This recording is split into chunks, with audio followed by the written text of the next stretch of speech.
So I want you to picture two people in your mind right now. On one side, you have a king. Okay. Absolute power, limitless wealth, a literal kingdom at his feet. And then on the other side, you have a beggar. Right. The exact opposite. Exactly. Nothing to his name, just living day to day on the streets. Now, here's the question. Which one of them is freer and, which one is happier? I mean, instinctually, almost anyone is going to say the king Yeah. because we are totally wired to look at resources and autonomy as like the exact same thing. Right. We equate all that external control with internal peace. But the grounding material for today's deep dive, it flips that entirely on its head. It really does. The answer we are looking at today isn't about what you own or control externally at all. It basically asserts that whoever knows and understands himself is happier. Hmm. So a beggar who possesses true self-knowledge is fundamentally freer than a king who is just, blind to his own nature. Which is such a wild concept because it strips away all the external scaffolding we usually use to measure success. Yeah, completely. And I think it immediately establishes the incredibly high stakes for the material we are unpacking today. It really does. So welcome to the deep dive. Today, we are immersing ourselves in this short, striking text from 2017. Yeah, by a writer named Suifeng. Right. It's titled, I Want to Have a Chat with You. And just for context, we are working from a translation by Kinyu, which was edited by Peter. Okay. And our mission today is to explore a philosophy that you could easily describe as, well, extreme tough love. Yeah, extreme is definitely the right word here. It really is. Because this is not about finding comfort or, validating your struggles. It is about total, unvarnished accountability. Right. We're going to look at some really stark views on personal responsibility, the inherently transactional nature of our friendships. Which is a tough pill to swallow. Oh, very tough. Yeah. And we'll also get into why embracing the cruel struggle of life might actually be the only mathematical way to change your fate. Let's do it. Okay, let's unpack this. We'll jump right in. The premise of the text is that self-knowledge is the ultimate guarantee for a happy life. Right. And without it, we are inevitably going to suffer this cascade of troubles and pains. And, the immediate reflex we all have when those troubles arrive is to look outward. Of course, it's human nature. Right. You get passed over for a promotion, or a relationship falls apart, or maybe a business venture fails, and the instinct is to point a finger. We blame our boss, our partner, the economy. Exactly. Or we just feel this generalized sense of grievance, like our talents are going completely unrecognized by the universe. Yes. But the text argues that venting these grievances is just a symptom of lacking self-knowledge. And here is where I want to issue a pretty strong pushback. Okay, let's hear it. Because the phrasing used here is incredibly jarring. It literally says, and I'm quoting here, the world is still the same. The world is faultless. All faults lie within ourselves. Yeah, that's a heavy line. I have to stop there. I mean, isn't that an unfairly harsh expectation to say the world is faultless? It sounds outrageous at first. Right. Like, what about plain bad luck? What about systemic issues or genuine unfairness? When someone feels their hard work is being ignored, is it actually reasonable to say all the fault lies within them? Well, what's fascinating here is, if we look at that statement through a literal sociological lens, of course it falls apart. Right, because the world is objectively messed up sometimes. Exactly. The world is full of flaws and random tragedies. But we have to look at the psychological mechanism at play here. Okay. This isn't a claim about cosmic justice. It is a radical recalibration of your locus of control. Meaning where you genuinely believe the steering wheel of your life is located. Exactly. Think about the mathematical reality of victimhood. Go on. If you believe the world is flawed, unfair, and responsible for your current situation, you are rendering yourself entirely powerless. Ah, I see. You are essentially waiting for the entire world to change its nature so that you can finally be happy or successful. Which is never going to happen. Right. So by demanding that you view the world as faultless, this philosophy completely strips away your ability to be a victim. It treats the world as a fixed constant in an equation. Yes. Perfect way to put it. If the world is a constant and your situation is the output, the only variable you actually have the power to change is you. And that is a terrifying amount of responsibility, which is why we usually avoid it. Totally. It's exhausting. But it is also the only place where true agency exists. If the fault lies entirely within yourself, then the power to fix your troubles, also lies entirely in your own hands. So you stop waiting for the world to suddenly wake up and recognize your hidden talents. Exactly. You start figuring out how to make your talents undeniably valuable to the world, exactly as it currently exists. You essentially stop complaining about the weather and just learn how to build a better boat. I like that. It's a bitter pill to swallow, but it cures the disease of waiting around. But if you take absolute ownership of your circumstances like that, you suddenly hit a wall when it comes to other people. How so? Well, you can control yourself, but how does this ruthless accountability apply to your friendships or your professional network? Yeah. This is where the philosophy gets highly visible in everyday life. Right. If your fate is in your hands, then the way you interact with others cannot be passive. It requires a constant, active exchange of value. And there is this quirky analogy in the text about a three-person circle. Oh, the vegetable one. Yeah, exactly. It asks us to imagine three people. Zhang San brings a carrot, Li Si brings a banana, and Wang Wu brings a cucumber. A very balanced diet. Right. And because they all bring something to the table, they are equals. The circle is relatively harmonious, warm, and the friendship lasts. Because they all possess equivalent value. No one is a charity case. Right. But let's modernize this a bit because it reminds me so much of startup culture. Oh, that's a good comparison. Imagine 3 co-founders in a garage. One person is writing the code. The second person is out there pitching investors and raising capital. And the third person? Well, the third person is maybe they brought the initial idea, but now they are just kind of hanging around ordering the pizza. The pizza guy. Yeah. And year 1, it feels like a warm circle of friends. But by year 3, when the company is scaling... the dynamic completely shifts. Exactly. The coder and the fundraiser are going to look at the pizza guy and ask, why does he own a third of this company? Wow. Yeah. If you stop bringing the code or the capital, if you stop bringing your carrot eventually, you get cut out. That captures the dynamic perfectly. It's brutal, though. It is. But the text provides that exact brutal counterexample. Like what happens if Zhang San has his carrot, Li Si has his banana, but Wang Wu shows up with absolutely nothing? He gets dropped. The reality is, Zhang San and Li Si will lose respect for Wang Wu, and they will abandon him. And what's crazy is it doesn't frame this as a tragedy or as people being inherently malicious. It calls this the law of justice in the world.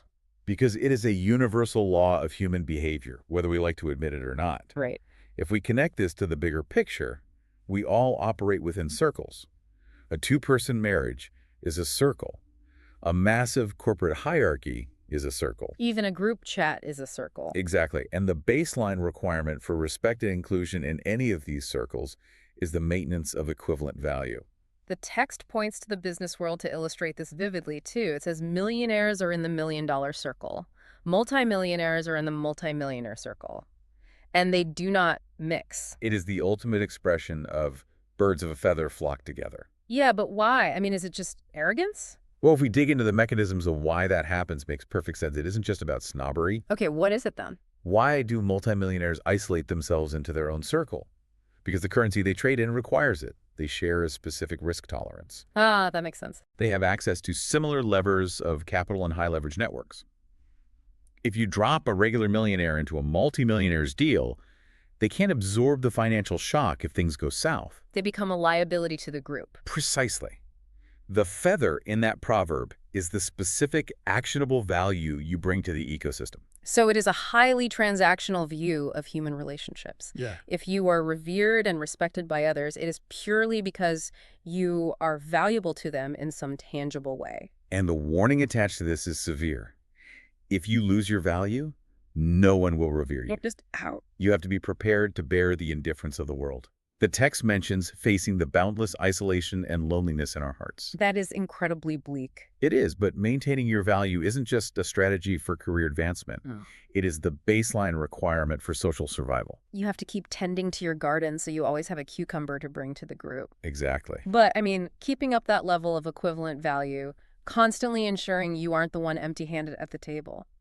That sounds utterly exhausting. It is exhausting, which is why the text directly attacks the modern narrative that life is supposed to be easy, Oh, right. or that we should all be striving for a frictionless existence. Yeah, it does not pull punches on this at all. It states clearly that to humans, living is a cruel battle. A cruel battle. No one lives easily. If you expect to achieve a happy and ideal life without a cruel struggle, it says you are simply dreaming. Which runs totally counter to everything we see online today. We're constantly bombarded with messaging about life hacks, finding ultimate ease, or, retiring to a beach to do nothing. It's a passive income dream. Exactly. But this philosophy argues that the desire for an effortless life is actually a trap. And here's where it gets really interesting. There is a standout observation here that crystallizes why it is a trap. Let's hear it. The text says, if you have never worked hard but you are living well, it just proves that someone else is supporting you. The illusion of an easy life is always, without exception, built on the invisible labor of someone else. Yes. It's like, imagine you're floating down a river in an inner tube. Okay, I'm picturing it. You have a drink in your hand, the sun is shining, and you think, wow, I am really navigating this river beautifully. The current just loves me. Right. But if you look underwater, there is a scuba diver right beneath you, furiously kicking against the current, carrying your entire weight on their shoulders. Oh, that is a fantastic way to visualize it. Right. And the crucial question is, who is the scuba diver? Yeah, exactly. Who is carrying you? Is it your parents who are subsidizing your rent? Is it a highly competent business partner who is quietly fixing all your mistakes? Or is it a spouse who is absorbing all the domestic stress so you can focus on your art? Or even a system you inherited but didn't build? Yeah. And the terrifying part of being the person in the inner tube is the sheer fragility of your situation. Because you're blind to it. Right.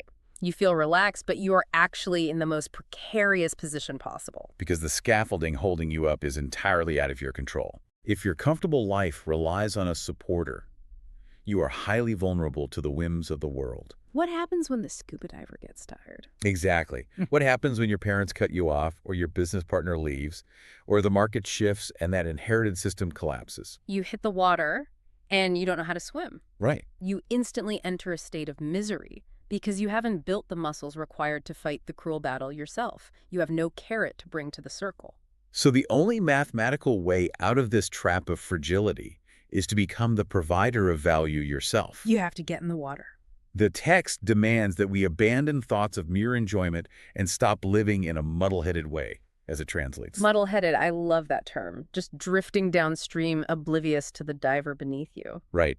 We have to shift our entire focus toward giving and dedication. Embracing the struggle isn't a punishment. It is the only actual form of security that exists. Wow. By actively engaging in the battle and focusing on what you can relentlessly dedicate to the world, you guarantee your own equivalent value. It is a total paradox. You only get the genuine, sustainable, happy life by willingly accepting the cruel battle. You have to choose to be the scuba diver. You really do. So, what does this all mean? If we accept that life is a battle, and we understand that we must maintain our value through constant dedication, how do we actually execute this day to day? Why, the practical application. Exactly. What are the actual mechanics of changing our fate? Well, the advice here strips away all the grandiosity we usually attach to ambition. Okay. We tend to think that changing our fate requires a massive cinematic leap, a stroke of genius, or a viral moment. But the text is incredibly pragmatic. Well, It says, do what you can do. Do not expect to do what you cannot do. it's so grounded. It really is. Yeah. It forces the focus entirely onto the small, trivial things right in front of you. It asks you to reflect, what have I done well? What have I done that I can be proud of? And it explicitly warns against disliking the trivial and simple tasks. A person's true talents and capacities are not born in a vacuum, and they aren't usually revealed in some world-changing event. They are reflected in the mechanics of how they handle the smallest responsibilities. There is a line here that I absolutely love. It maps out the progression so clearly. Let's hear it. It says, if you do small things well, you can do medium things. If you do medium things well, you can do big things. Makes sense. But if you can't even do small things well, and yet you expect to do medium and big things, Okay. the text says, even ghosts won't believe this. Huh. It cuts right through the delusion of unearned ambition. It really does. You have people with massive goals talking about their vision and their strategy. Oh, we all know someone like this. Right. But their daily emails are full of typos, they miss low-stakes deadlines, and they refuse to do the basic, unglamorous work. They want to be the CEO, but they won't wash their own coffee mug. And we have to look at the mechanism of why doing the small things matters so much. Okay, why is it so crucial? It is about signaling and trust. We operate in a generally low-trust world. When gatekeepers or people with resources are looking for someone to elevate, they are looking for risk mitigation. Right. If you execute a trivial task perfectly and consistently, you are sending a highly visible signal of competence. You are proving that you are a safe investment for bigger responsibilities. That perfectly explains the concept of nobles introduced in the text. Yeah. The author says that by giving full play to our intelligence right now and mastering these small things, we release an inner energy that attracts the support of nobles. And nobles in this context doesn't mean like aristocrats. Right, It yeah. means sponsors, mentors, gatekeepers, people who are in a position of power who have the leverage to pull you into a higher circle. They are the ones who can look at you and say, this person handles the details flawlessly, let's give them the multi-million-dollar account. Exactly. You cannot beg your way into that circle. You can't network your way in with empty hands. You have to make your equivalent value undeniable. That is the only way you gain the steps to promotion and attract the support necessary to change your trajectory. Yeah. And this raises an important question Mm-hmm. because it requires a stance of radical proactivity. Mm-hmm. You cannot wait for external forces to validate you or set your path. The text methodically closes every single exit door we usually use to escape responsibility. It really does. It lists them out. Yeah. As a child, do not wait for your parents to arrange everything. As a student, do not wait for the teacher. Right. As a disciple, do not wait for your master. As a subordinate, do not wait for your superiors. And as a citizen, do not always hope that the president and the central government will arrange everything for you. It covers every conceivable authority figure, from the family unit all the way up to the state apparatus. Nobody is coming to save you. Exactly. Right. It is telling you that outsourcing your feat is a guaranteed path to remaining exactly where you are. It all circles back to that initial brutal truth. The world is faultless. The world is just the terrain. You are the one who has to navigate it. The burden of reality is shifted entirely onto your shoulders. It is a heavy philosophy, but it is deeply empowering. Because the burden is the leverage. Ooh, I like that. If you carry the weight, you control the direction. It is the ultimate leverage. Well, we have covered a massive amount of ground today. We really have. We started with the hard truth that blaming external circumstances is merely a symptom of a lack of self-knowledge. If you view the world as an unchangeable constant, you realize you are the only variable with the power to change your output. And then we looked at the cold but logical economics of our social circles. The vegetables. The vegetables. Yeah. The reality that respect and inclusion require the constant active maintenance of equivalent value.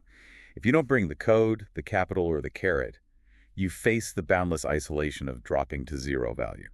We shattered the illusion of the easy life, recognizing that floating effortlessly downstream just means a scuba diver is kicking against the current beneath you. And to escape the fragility of relying on someone else's labor, we have to actively choose the cruel battle. We have to become the diver. And finally, we broke down the architecture of actually fighting that battle. It isn't found in waiting for a grand destiny or expecting authority figures to hand you a map. Nope.